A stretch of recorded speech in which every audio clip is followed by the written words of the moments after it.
Robin Hood Radio and the Robin Hood Radio Network is proud to present Leonard Lopate at Large, lively hour-long in-depth discussions providing overviews and context to topics usually covered in partial measures. His guests include leading thinkers, scientists, artists, economists, farmers, historians, authors, and politicians. Mr. Lopate is a Peabody Award winner whose numerous honors include 3 Associated Press Awards and 3 James Beard Awards.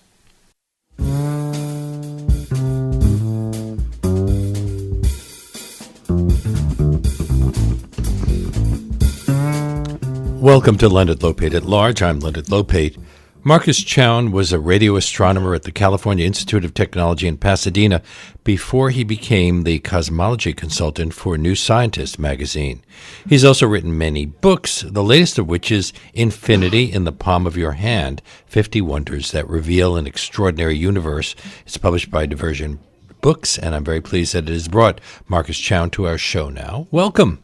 But you wrote a book called What a Wonderful World, Life, the Universe, and Everything in a Nutshell. That's a previous book. At the time it was published, did you think that your book had covered pretty much everything?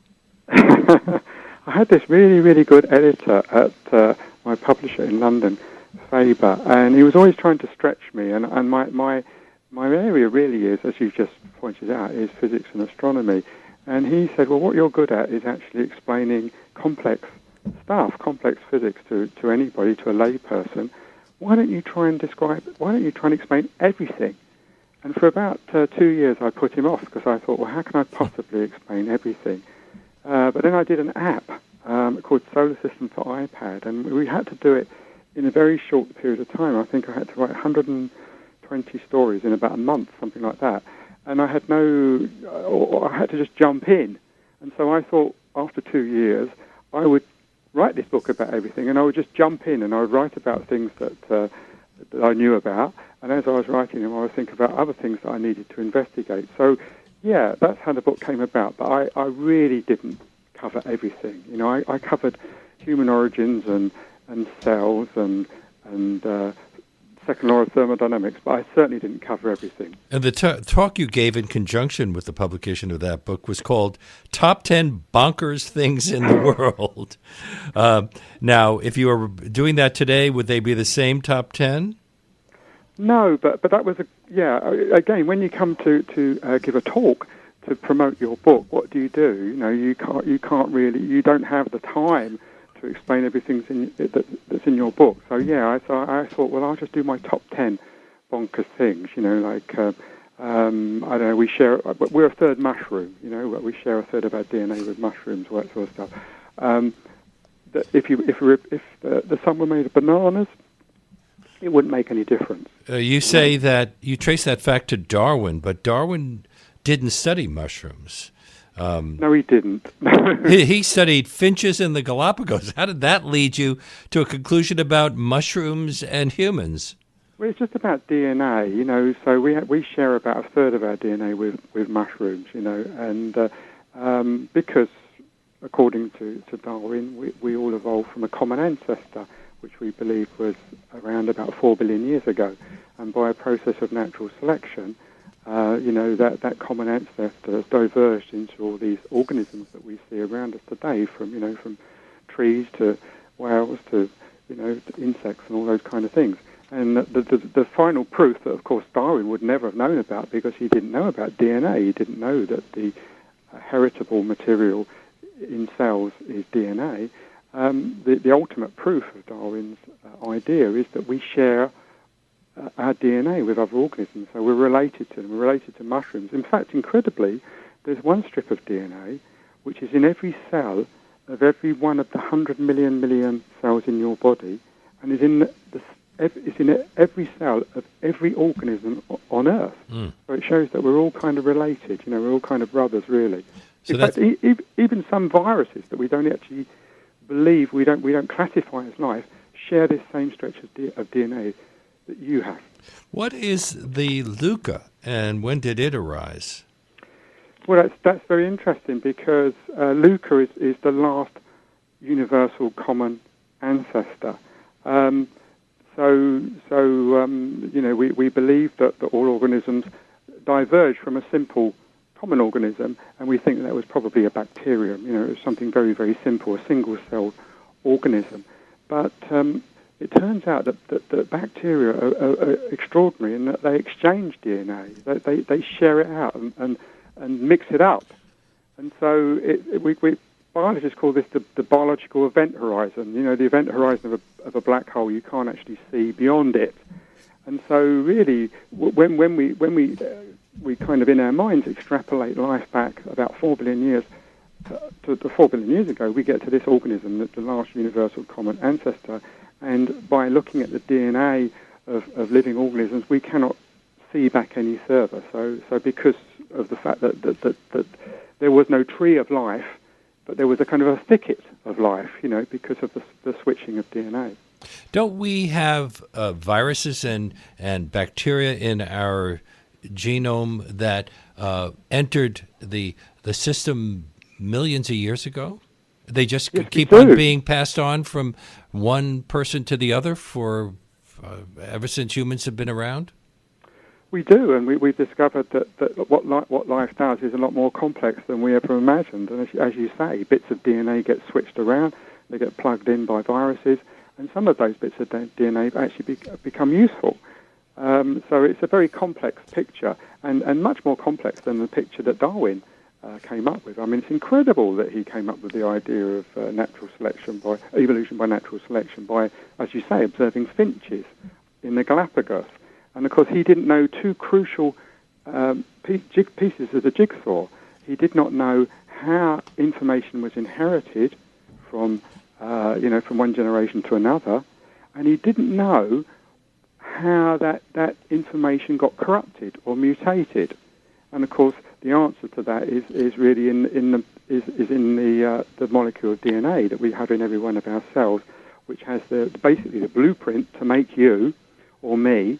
And it's in the copying of that blueprint when cells divide that the mutations and the corruption happen, so that, of course, the next generation is not like the current generation.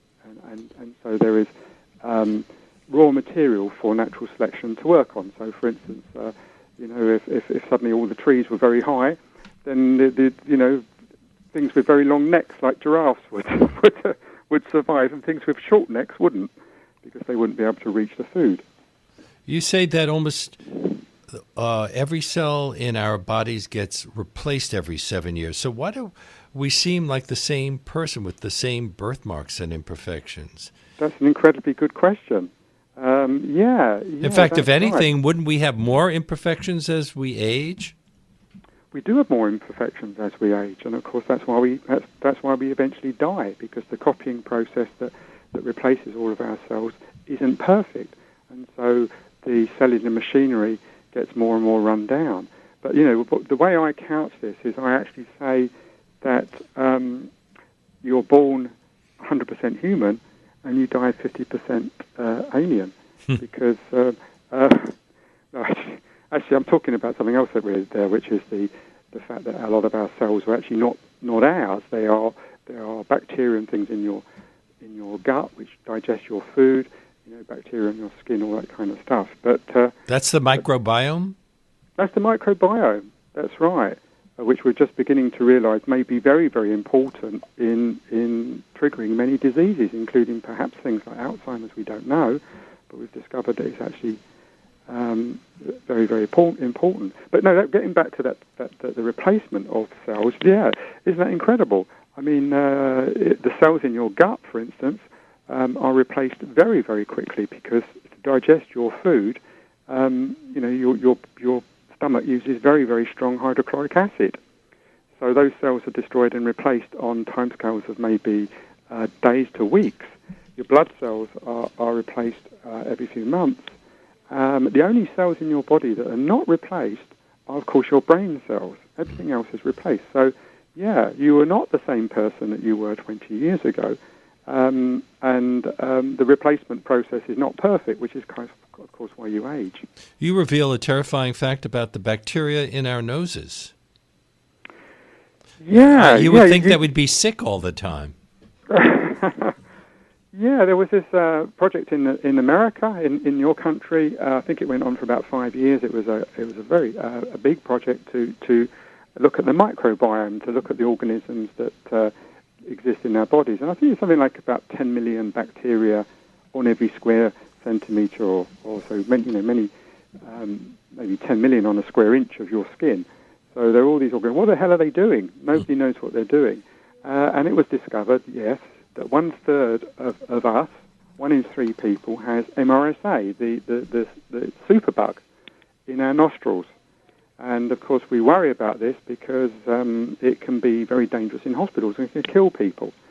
And the reason it kills people in hospitals is, of course, people in hospitals are ill. And so their immune systems are not very good, and so they're very prone to these things. However, fit people have nothing to worry about. So even though 1 in 3 of us has got this superbug in our nostrils, it doesn't affect us. But the question remains, why is it? What is it doing in the nostrils of one in 3 of us? And, of course, we don't actually know.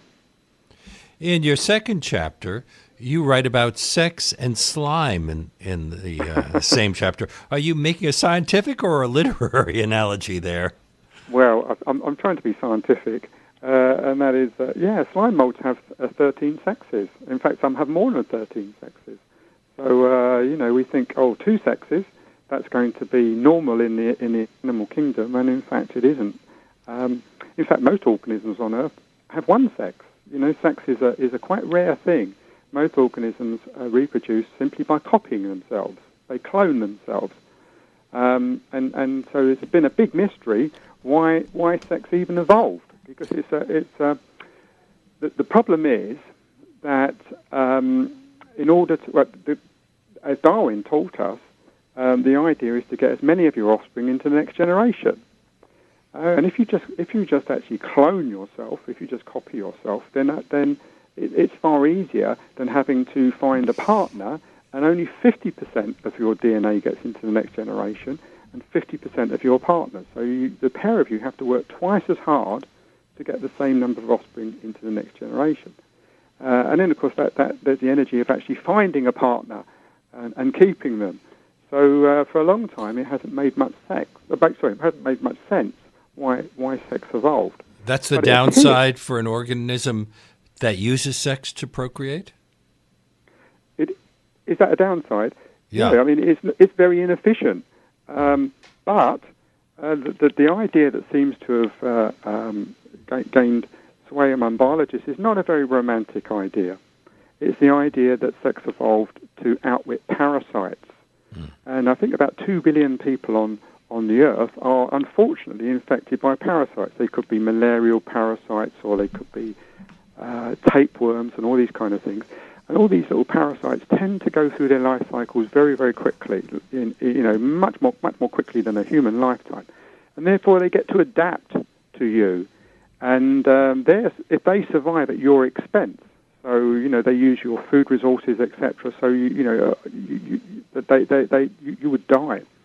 And so the idea is that if you imagine an organism that clones itself, if you imagine its DNA as a deck of cards, like playing cards, then the offspring inherit the entire deck of cards, with maybe one of them slightly different, mutated or whatever.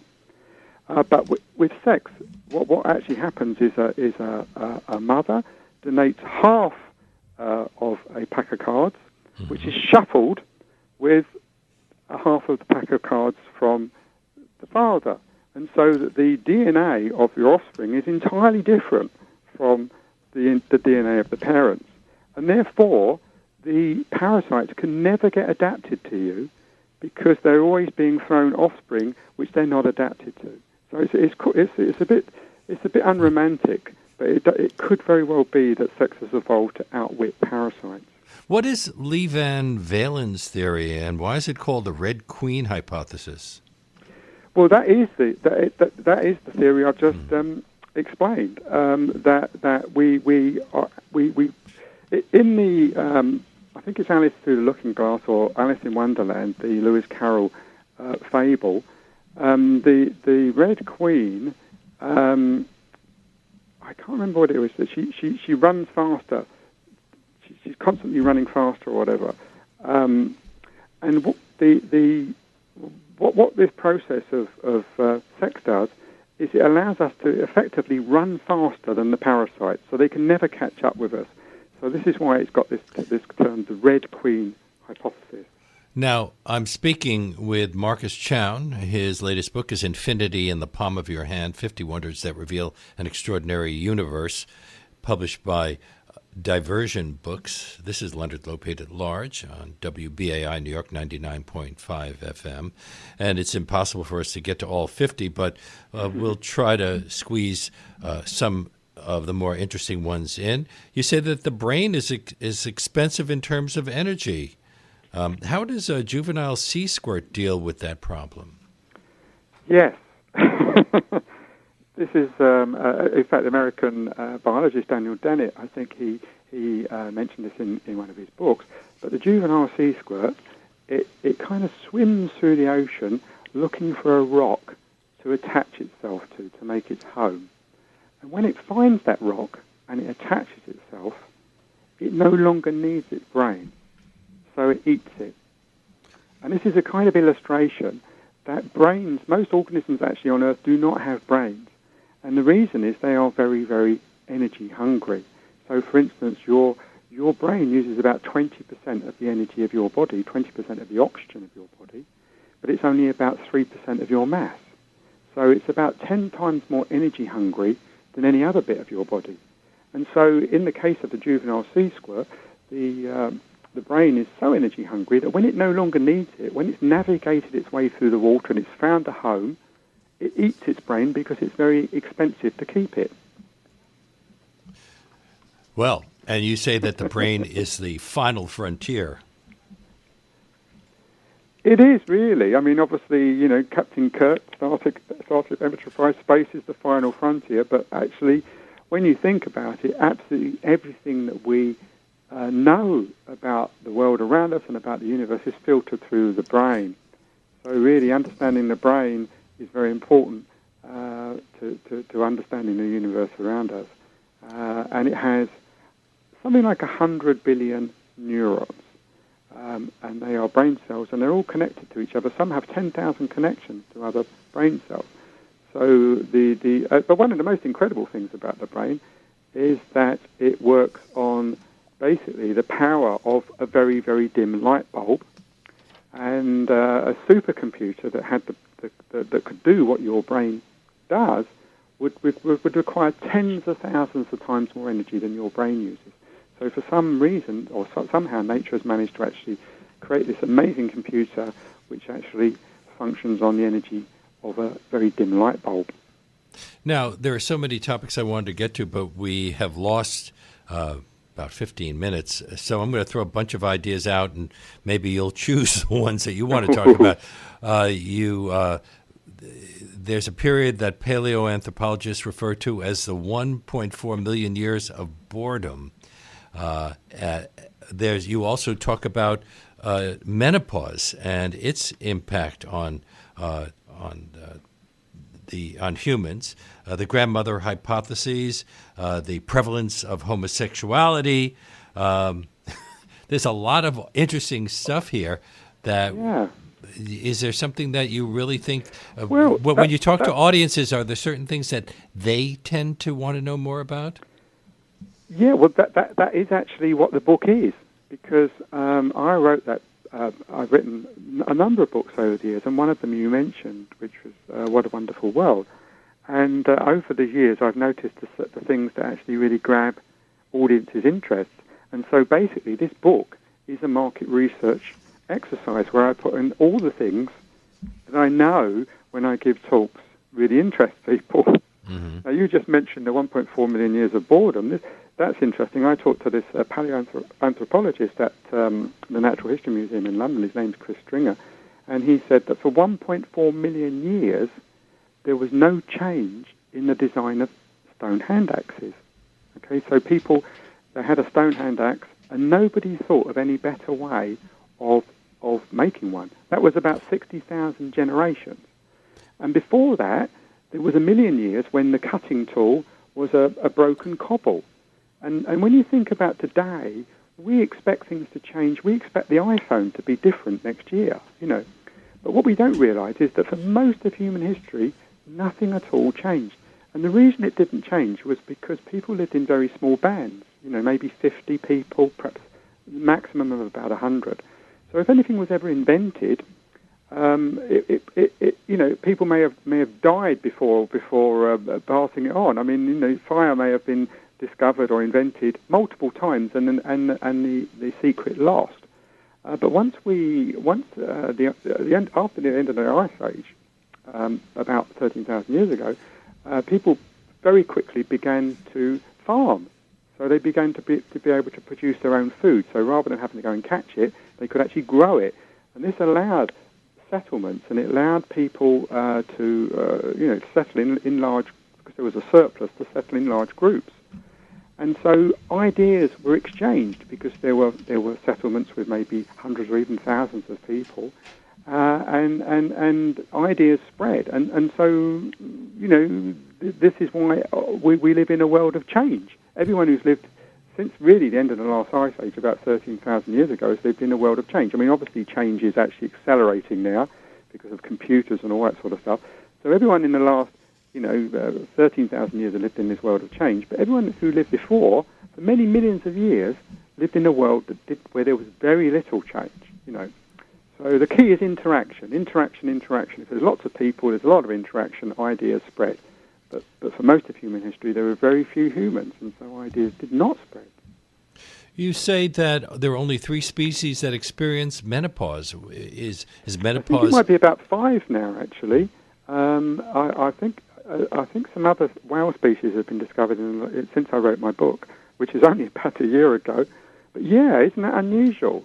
So again, if we get back to Darwin, the idea of evolution is you win in the evolutionary stakes if you have the most offspring that survive, and therefore most species continue to have babies until death. Because obviously the idea is to get as many offspring as you possibly can. And yet in human females, that ability is switched off when a woman tends to be in their 40s or maybe at the utmost about 50. And this happens with killer whales and also short-finned pilot whales. And I think there might be about 2 more species now that do. So it has been a great mystery why this is the case. But again, I call back that chapter the grandmother advantage, and one explanation is that if women stop having babies, then they can help their daughters with the grandchildren, and that will still get their DNA into the next generation, and that may be more effective. So that possibly is the explanation. But it's interesting that so few species have a menopause. When and why did you start thinking about what would happen if you squeeze all the empty space out of all the people in the world? You said that you could put the whole human race in the volume of a sugar cube? Yeah, why did I think about that?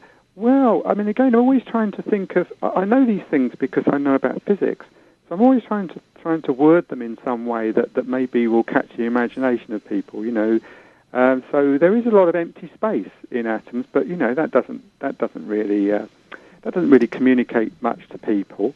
So the atoms with which you're made are, in fact. So I thought, well, how can I actually emphasize to people what this means? It turns out the atoms in your body are mind-bogglingly empty. So we think of an atom when we're at school. We're taught that an atom has a central nucleus like a sun, around which electrons orbit like planets. And that doesn't really tell you how empty they are. The British playwright Tom Stoppard, he said, imagine if the nucleus at the centre of the atom were the altar at the centre of, I don't know if you're aware of St Paul's Cathedral in London, but it has a huge dome like St Peter's in the Vatican. Imagine that the nucleus is like the altar at the centre of the dome of St Peter's Cathedral, then an electron will be like a moth in that cathedral, 1 minute flitting by the dome, the next minute by the altar. But even that doesn't actually give you a true impression of how much empty space there is in an atom.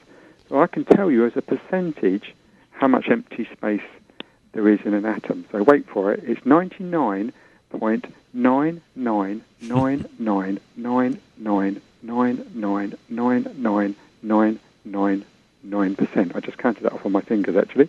So if you were to squeeze out all of the empty space in all of the atoms, in all of the 7 billion people on Earth, you would fit them in the volume of a sugar cube. Wow.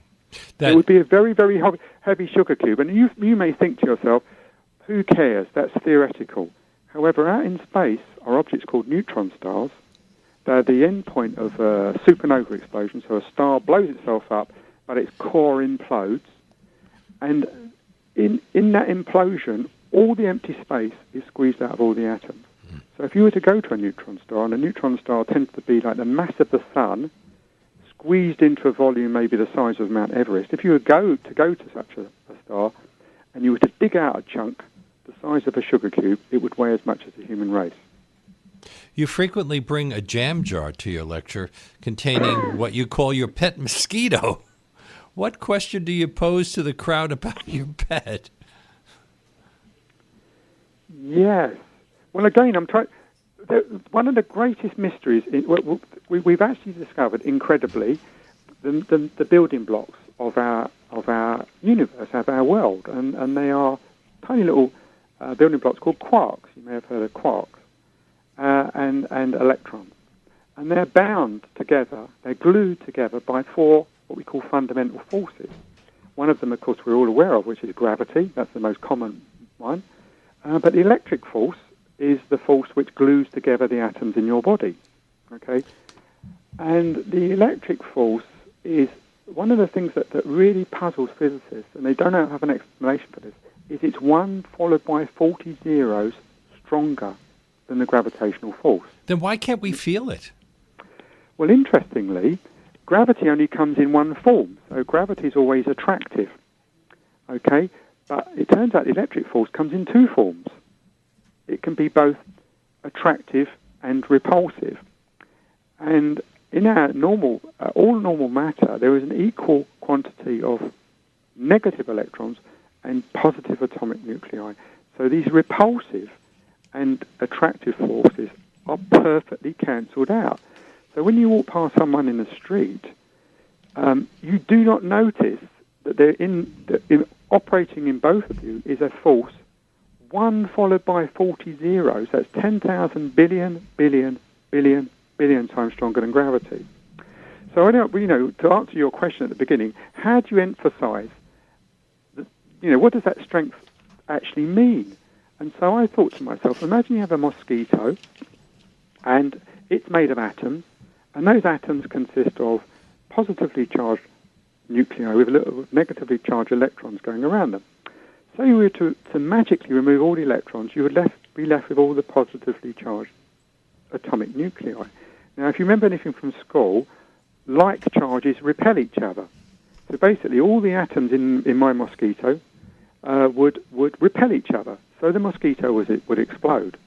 So I ask people at my talks, I say, would the mosquito explode with the energy of a sparkler, or a stick of dynamite, or a hydrogen bomb explosion, or the energy of a global mass extinction? And most people, when I ask this question, think it's a trick question, and they say, a hydrogen bomb. But actually, it would explode with the energy of a global mass extinction. So that is the energy of the equivalent to the city-sized asteroid that hit the Earth 65 million years ago and wiped out the dinosaurs. So incredibly, this force is so powerful that if it were unleashed, the force within a mosquito, it would cause a global mass extinction. So I don't know if it helps, but it's me trying to explain how powerful this electric force is that's operating in each and every one of us without us noticing. And if you think, of course, the living proof that this force is so powerful is that it powers the world. So it's the secret of we power our entire world, all of our electric lights, all of our electric motors, our washing machines, our dishwashers, billions upon billions of them all across the world are all powered by this phenomenally powerful electric force. You say you're frequently asked why satellites don't fall down. Do people have a weak knowledge of the concept of gravity? Why they don't fall down? Well, the interesting thing there is that they are falling down. I mean, this is the you know, when we look back across history, we think of people like Newton and Einstein, and there was a reason why they were geniuses. They were geniuses because they noticed what nobody else noticed. So when I often ask my children, why don't satellites fall down? Why doesn't the moon fall down? The answer is that the moon is falling down, and that satellites are falling down. This was Newton's genius. He realized that the moon is falling. Okay? But it's actually falling in a circle. So Newton had this idea. Imagine a cannon that fires a cannonball horizontally across the ground. We all know that maybe in a few hundred feet that cannonball will curve down. Gravity will cause it to hit the ground. So Newton said, well, imagine we had an even bigger cannon that could fire a cannonball even faster. Well, of course, it would fly across the ground horizontally, and it would take longer before it curved down. Maybe it would go 10 miles or 100 miles. And then Newton said, imagine a cannon that can shoot a ball at 18,000 miles an hour. And what he realized is that as fast as now the curvature of the Earth, the fact that the Earth is a ball, becomes important. So as fast as the cannonball curves down towards the Earth's surface, gravity curves it down towards the Earth's surface curves away from it because the Earth is round. And so if you were to fire something at 18,000 miles an hour, it would fall forever, but it would never reach the ground. So it would go around the Earth, and it would always be falling. So Newton's genius was to realize that the moon is falling towards the Earth, but never gets here. And because he realized that the moon was falling, he was able to make a comparison between the speed at which the moon is falling and the speed at which an apple falls from a tree. Okay, and he could observe that on the Earth. He could time how long it took an apple to fall from a tree. And because he could make that comparison, and he knew how far away the moon was, he could work out what the law of gravity was. But it took him 20 years to go public with his rule of gravity. What?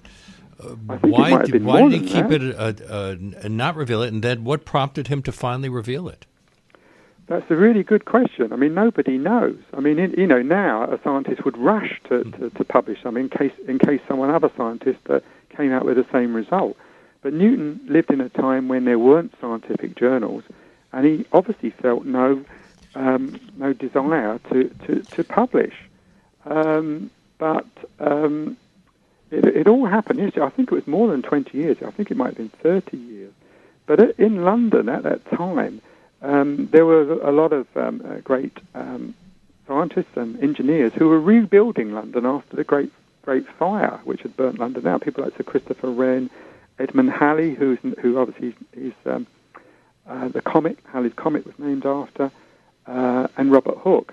And apparently, those three were having a coffee in a coffee shop in London, because in that time, coffee was a big thing, and it was where everyone met to exchange ideas.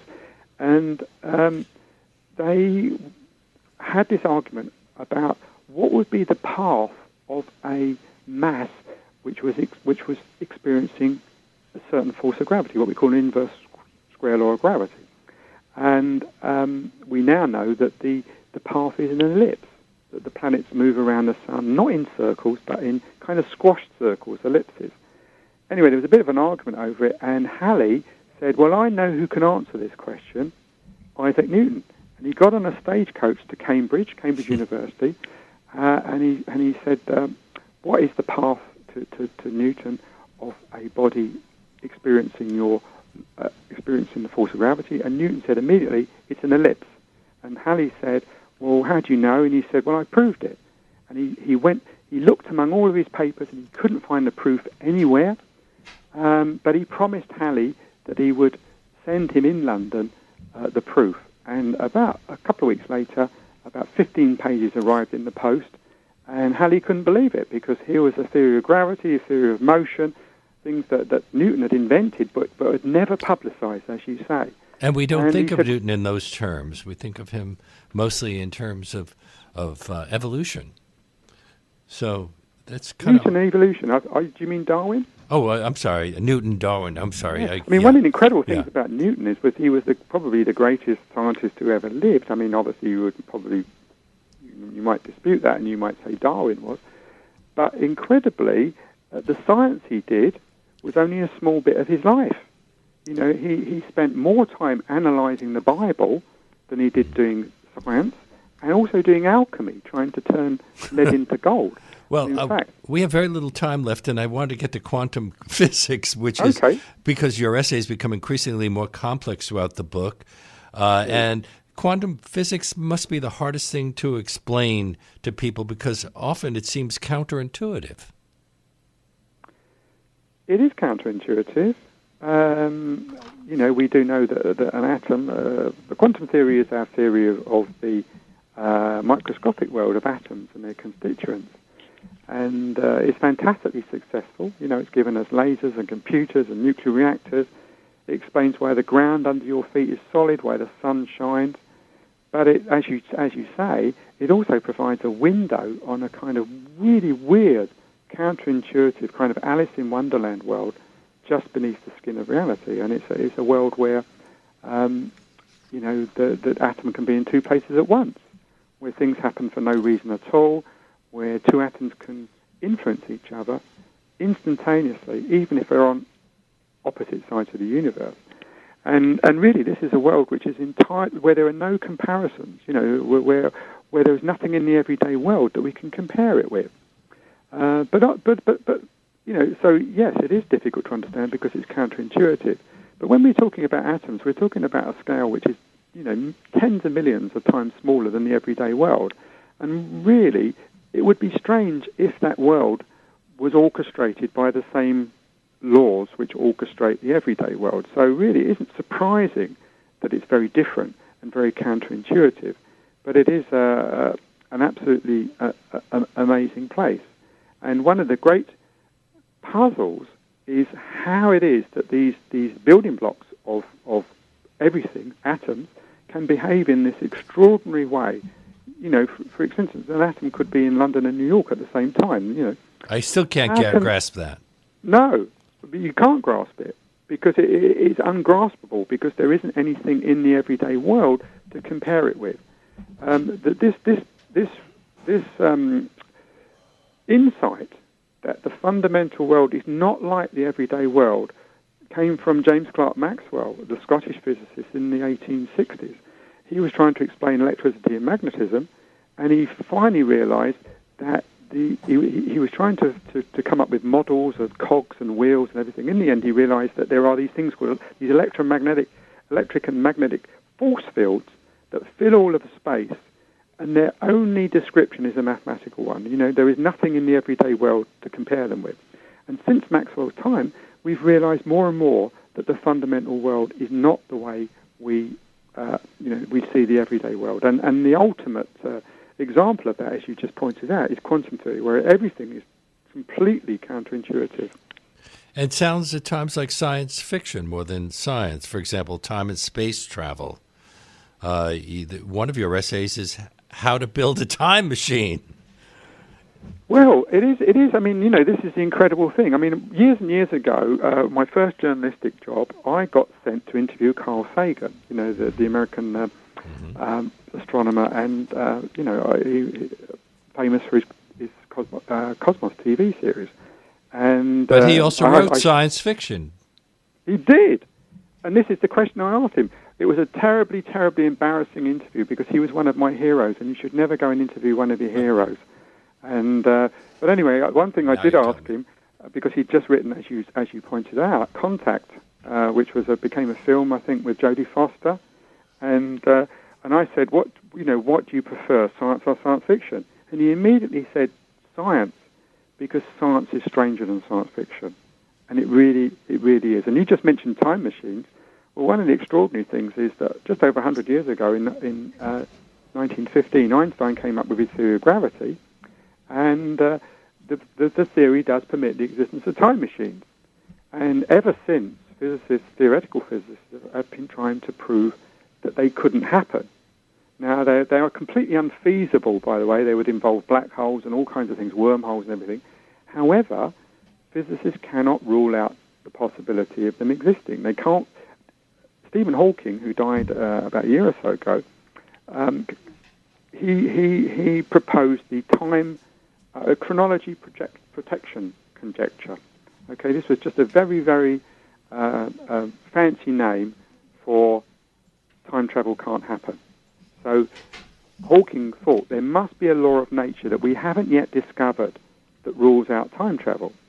And the reason he thought that has to exist, and we haven't discovered it, by the way, is because time travel creates all kinds of paradoxes. You know, if you had a time machine, if you wanted to, you go back and you could shoot your grandfather before your mother was born. I don't know why you'd ever want to do that, but you could.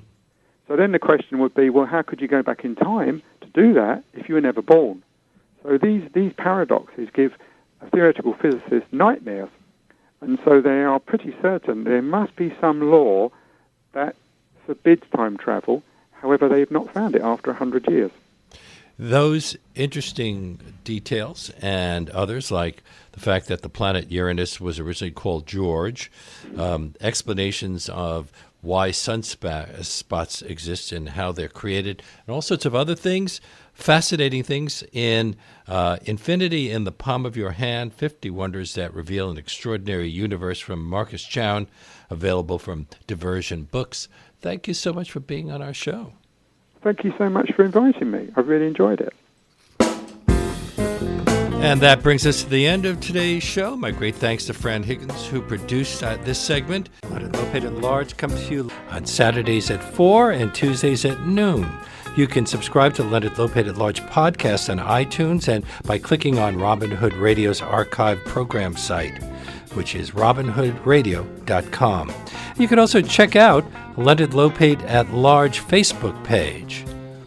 We hope to see you next week.